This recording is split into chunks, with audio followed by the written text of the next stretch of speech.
Thank you DIG साहब।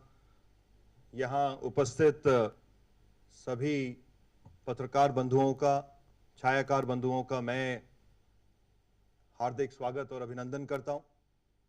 मेरा नाम शशांक आनंद है। मैं एक भारतीय पुलिस सेवा अधिकारी हूं और लगभग पिछले 2.25 साल से मैं बीएसएफ में ऑन डेपुटेशन हूं और 7 फरवरी 2025 को मैंने बीएसएफ के इस जम्मू फ्रंटियर की कमांड संभाली थी। आप लोग सब जानते होंगे कि बीएसएफ का एक बहुत ही गौरवशाली इतिहास रहा है। हमारे शूरवीरों ने इस देश के लिए बहुत सारे बलिदान दिए हैं और बीएसएफ की 1965 से जब इसका जन्म हुआ आज तक की जो पूरी यात्रा रही है, इसमें बहुत सारे ऐसे ओकेजन्स आए हैं, चाहे वो 1971 के युद्ध की बात हो जिसमें बांग्लादेश के जन्म में बॉर्डर सिक्योरिटी फोर्स का एक बहुत ही ऐतिहासिक और सिग्निफिकेंट भूमिका रही है। कारगिल युद्ध में बीएसएफ की एक बहुत सिग्निफिकेंट भूमिका रही है, महत्वपूर्ण भूमिका। उसके बाद ऑप पराक्रम में जब फोर्सेस का मोबिलाइजेशन हुआ था लेकिन युद्ध डिक्लेयर नहीं हुआ था, उसमें भी बॉर्डर सिक्योरिटी फोर्स बढ़ चढ़ के सीमा की रक्षा कर रही थी। और अब ऑपरेशन सिंदूर के दौरान आप सबने अभी इस छोटे से वीडियो क्लिप में देखा कि किस प्रकार हमने दुश्मन को नुकसान पहुंचाया है। चाहे शांति का समय हो या हॉस्टिलिटी का समय हो, बीएसएफ ने हमेशा ये साबित किया है कि जब तक हमारे बहादुर जवान सीमा पर देश की सरहद पे तैनात हैं तो देश के नागरिक निश्चिंत होकर देश के भीतर अपने कार्यों को अंजाम दे सकते हैं।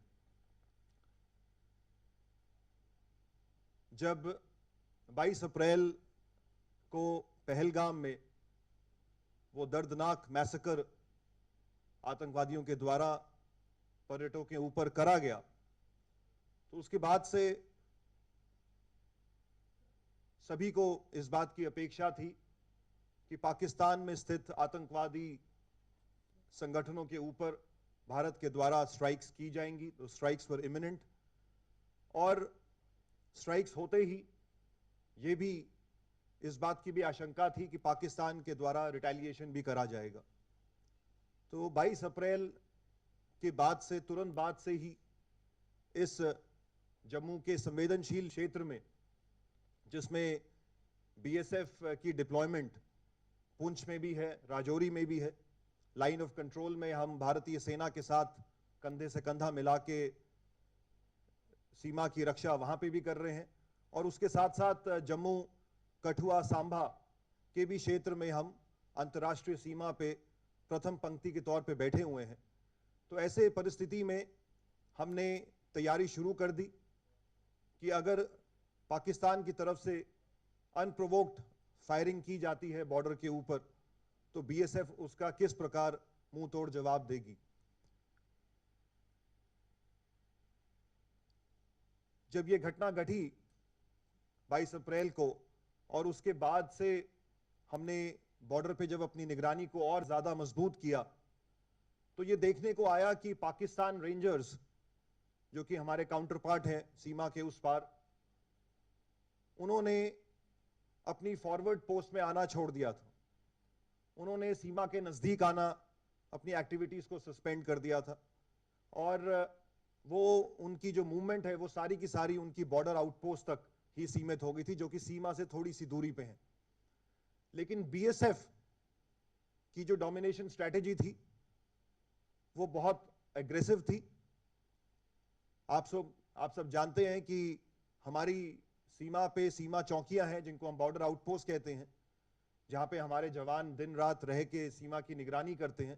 लेकिन इसी के साथ साथ सीमा चौकी और अंतर्राष्ट्रीय सीमा के बीच में हमारी विभिन्न पोस्ट्स हैं, फॉरवर्ड पोस्ट्स हैं, जिनके चलते हम अंतर्राष्ट्रीय सीमा का चप्पा चप्पा पे निगरानी रखते हैं। तो हालांकि पाकिस्तान रेंजर्स पीछे चले गए थे, लेकिन बॉर्डर सिक्योरिटी फोर्स के सभी बहादुर जवान, उसमें महिलाएं भी शामिल थी, पुरुष भी शामिल थे, वो उन फॉरवर्ड पोस्ट पे डटे रहे और 7 मई को जब ऑपरेशन सिंदूर को लॉन्च किया गया, उसके बाद से लेके और जो आगे की घटना घटी, जो आप सबकी जानकारी में है, बॉर्डर सिक्योरिटी फोर्स के सभी जवानों ने सीमा के नजदीक डटकर अपने देश की सीमा की रक्षा करी है। इसके साथ साथ मैं आपको यह भी अवगत कराना चाहूंगा कि अंतर्राष्ट्रीय सीमा पे जो भारत का वर्चस्व है, जो डोमिनेशन है, उसको बरकरार रखने के लिए हमारी कुछ ऐसी भी पोस्ट हैं जो कि तारबंदी से आगे हैं, जो बॉर्डर सिक्योरिटी फेंस से आगे हैं। हमारे बहादुर जवानों ने इस क्रॉस बॉर्डर फायरिंग के दौरान भी उन पोस्टों को मैन किया, उसमें डटे रहे और दुश्मन का मुंह तोड़ जवाब दिया। और इन पोस्ट्स में हमारी बहादुर महिला कर्मी भी तैनात रही हैं, जो आज इस ऑडिटोरियम में उपस्थित है। और हम चाहेंगे कि इस ब्रीफिंग के बाद मीडिया कर्मियों के साथ उनका इंटरेक्शन हो, आप उनसे खुलकर सवाल जवाब कर सकते हैं। 7 मई को जब ऑपरेशन सिंदूर लॉन्च हुआ, तो उसके बाद से इंटेलिजेंस एजेंसीज की ओर से हमें इस प्रकार के भी इनपुट्स आ रहे थे कि क्रॉस बॉर्डर फायरिंग में, उसकी आड़ में पाकिस्तान के द्वारा दोबारा से आतंकवादियों को सीमा पार घुसपैठ के लिए भेजा जा सकता है। और ऐसे में सीमा की चौकसी बेहद जरूरी हो गई थी। अंतर्राष्ट्रीय सीमा पे जो घटनाक्रम हुआ, उसके बारे में मैं आपको संक्षिप्त में अवगत कराना चाहूंगा। 8 तारीख की रात को जब हम सीमा की निगरानी कर रहे थे और हमारे इलेक्ट्रॉनिक सर्वेलेंस इक्विपमेंट से हम सीमा की उस पार भी देख रहे थे, तो ये देखा गया कि पाकिस्तान की सियालकोट डिस्ट्रिक्ट के इलाके में, जो हमारे सांबा के ऑपोजिट लगता है, वहां पे एक बड़े समूह की मूवमेंट वॉच करी गई और लगातार उस मूवमेंट को हम ट्रैक करते रहे। और वो जो ग्रुप था वो अंतर्राष्ट्रीय सीमा के नजदीक बढ़ता रहा। रात का समय था, वहां का जो इलाका है वो अंड्यूलेटिंग ग्राउंड है, टूटा हुआ ग्राउंड है। उसका आड़ लेके ऐसा ये प्रतीत हो रहा था कि दुश्मन की ओर से घुसपैठ की कोशिश की जा सकती थी।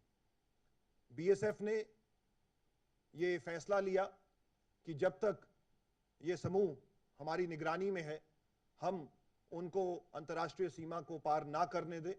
और इसीलिए 8 तारीख की रात को बीएसएफ के द्वारा सांबा क्षेत्र में प्रीएम्प्टिव स्ट्राइक्स लॉन्च करी गई। प्रीएम्प्टिव स्ट्राइक्स को लॉन्च करते ही एक तरफ हमने दुश्मन को सरप्राइज कर दिया, लेकिन उसके कुछ समय बाद पाकिस्तानी पोस्ट से हमारी पोस्टों के ऊपर फायर शुरू हुआ और उसकी तैयारी हमने पहले से कर रखी थी। और उसी का ये फलस्वरूप रहा कि हम उस क्रॉस बॉर्डर फायरिंग में हमने पाकिस्तान की कई पोस्टों को भारी नुकसान पहुंचाया और हमारा खुद का कोई भी नुकसान नहीं हुआ। उस इलाके के जो सेक्टर कमांडर हैं श्री मंड, वो हमारे बीच में उपस्थित है। मैं अब उनसे अनुरोध करूंगा कि वो चंद शब्दों में आपको उस घटनाक्रम के बारे में अवगत कराएं।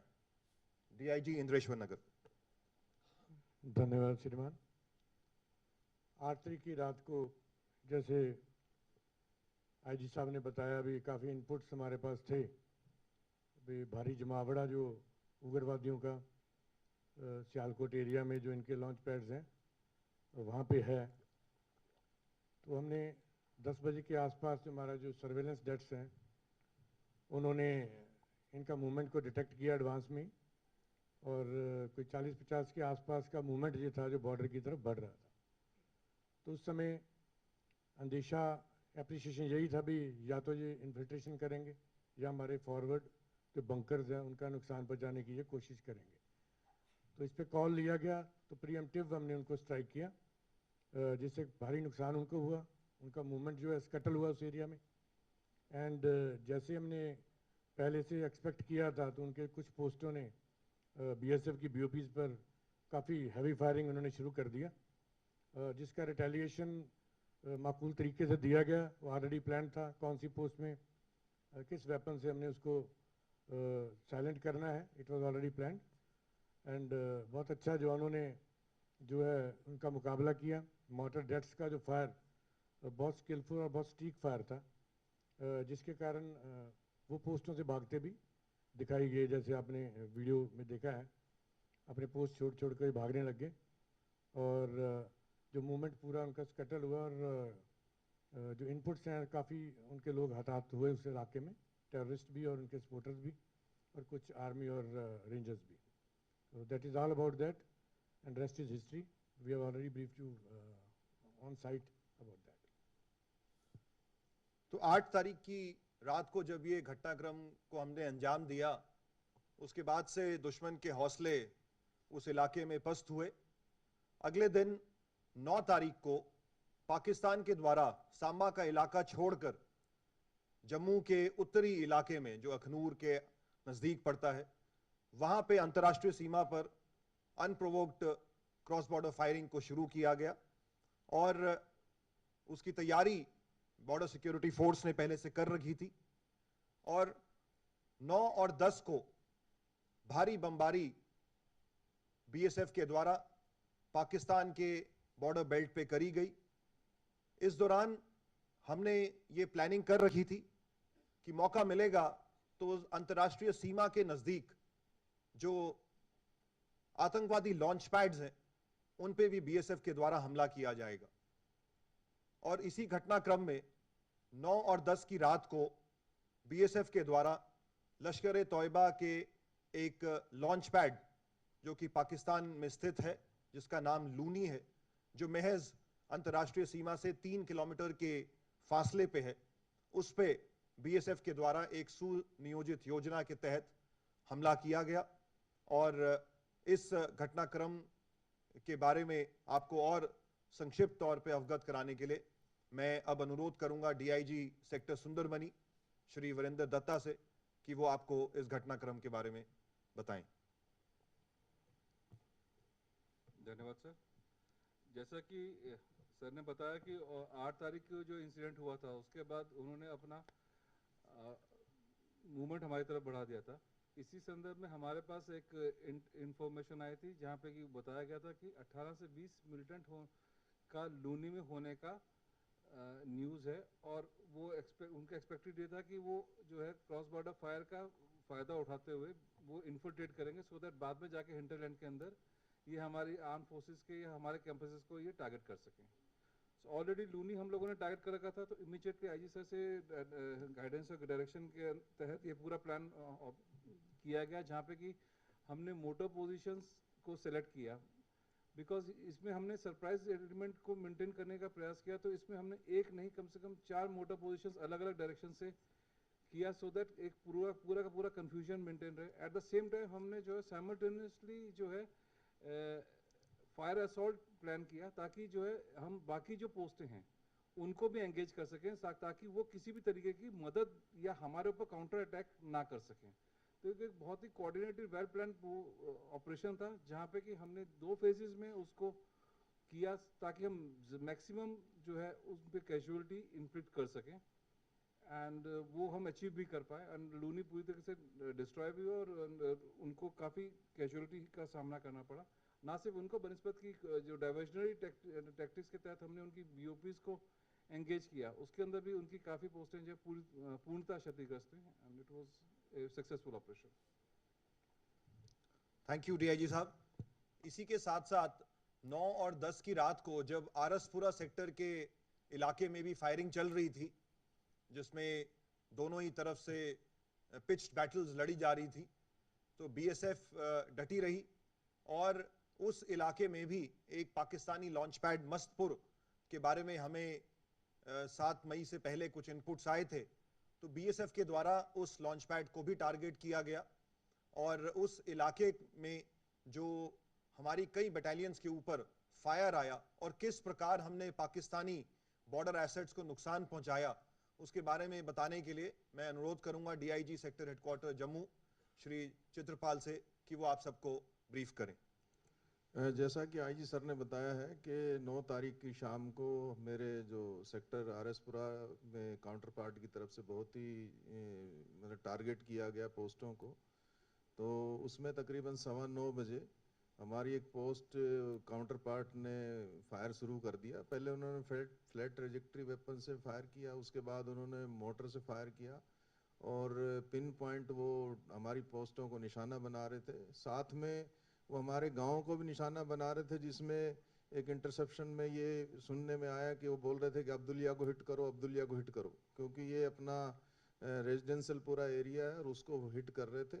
इसका हमारे जवानों ने बहुत ही मुस्तैदी से इसका जवाब दिया, फिटिंग उनको रिप्लाई दिया मोटर से और फ्लैट ट्रेजेक्ट्री वेपन से।